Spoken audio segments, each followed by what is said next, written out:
একাধারে সেই ওলির দরবারে একাকী হয়ে তিনি বসে থাকতেন। আল্লাহু আকবার জোরে বল। আর আল্লাহু আকবার। প্রিয় ভাইরা আমার, হযরত ইমাম আহমদ ইবনে হাম্বল রাহমাতুল্লাহ আলাইহি ওনার মতো বিশাল ইমাম আর বিশাল মুহাদ্দিস তিনি হযরত বিশর হাফিজ রাহমাতুল্লাহ আলাইহির দরবারে যায় বসাটাকে কেউ ভালো মনে করলো না। অনেকেই সেটা নেগেটিভ আকারে নিয়ে চলে গেল। সবাই গিয়ে বলছে, হুজুর আপনি 6 লক্ষ হাদিস আমাদের জানা মতো করার তৌফিক দিয়েছেন।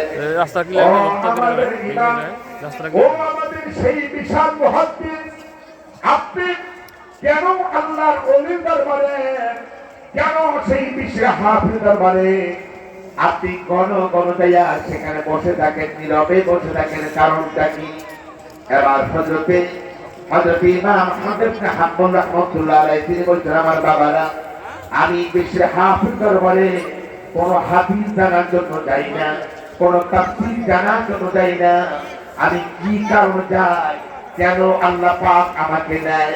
আজকে যেহেতু প্রশ্ন করেছো, এই প্রশ্নের জবাব আমি তোমাদেরকে সুন্দর করে দিয়ে দিতে চাই। আল্লাহু আকবার জোরে বলি। তোমরা যে আমাকে প্রশ্ন করেছো কেন আমি আল্লাহর ওলির দরবারে যাই, কারণ কি? তোমরা আমাকে এটাও বলেছো যে আপনার 6 লক্ষ হাদিস সনদ সহকারে মুখস্থ।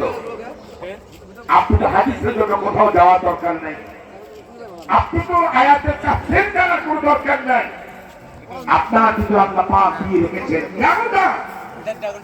আমি তোমাদেরকে ক্লিয়ার করি কেন যায় ওলি দরবারে, এটা আমি তোমাদেরকে বলে দিতে চাই।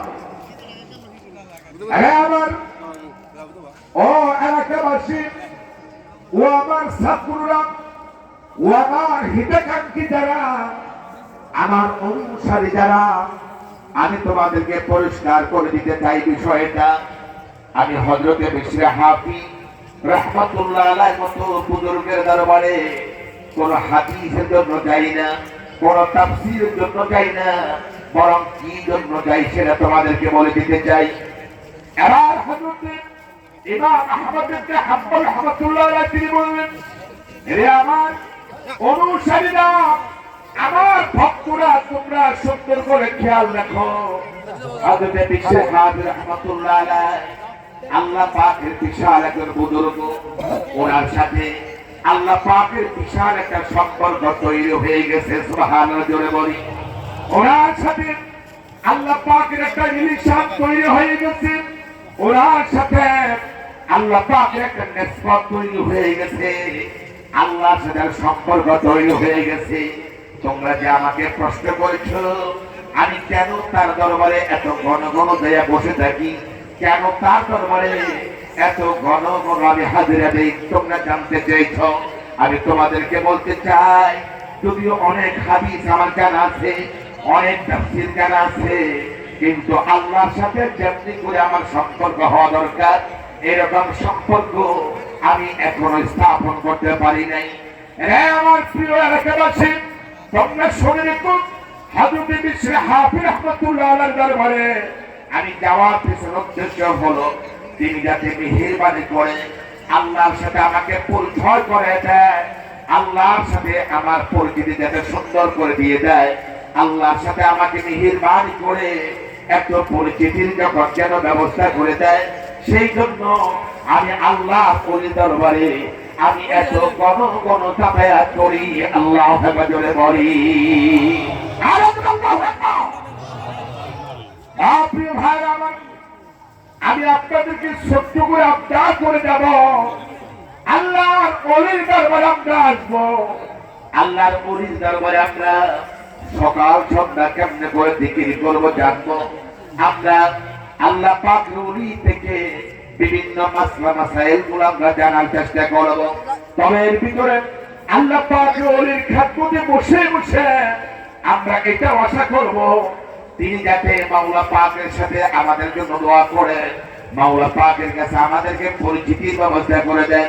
আজকের মাহফিল থেকে আল্লাহর ওলি উসিলায় আমাদেরকে যাতে আল্লাহর ওলির আল্লাহ পাকের হক্কানি দরবারে আমাদের যাতে পরিচিতির সুন্দর ব্যবস্থা হয়ে যায়, সকলে জোরে বলে আমিন। তাহলে আমার এই সংক্ষিপ্ত আলোচনার ভিতরে আমি এটাই বলতে চাচ্ছি যে আল্লাহ ওলির দরবারে আমরা এই জন্য আসবো, তিনি যাতে আল্লাহর সাথে আমাদেরকে মেহেরবানি করে একটু পরিচিতির ব্যবস্থা করে দেয়। আল্লাহ জোরে বলি ভাইরা, সেজন্য আল্লাহ পাকের ওলির দরবারে বসবো, আসবো। আল্লাহ যাতে আমাদের সবাইকে কবুল করে, আমরা সকলে জবান খুলে খুলে বলে আমিন। আর জিকির করে আল্লাহু আল্লাহ আল্লাহু আল্লাহ আল্লাহু